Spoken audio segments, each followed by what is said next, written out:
Hello everyone, welcome to CoParking. So it's me today. I will guide you how to create an account in CoParking. It's easy and fast. So the first thing to do is to go to the website CoParking.ch.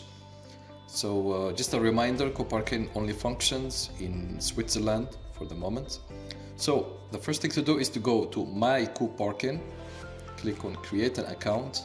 In here you put your name, so I'm just making test for you. I will say CoParking name, CoParking, then the last name too, CoParking name too. You put here the email address.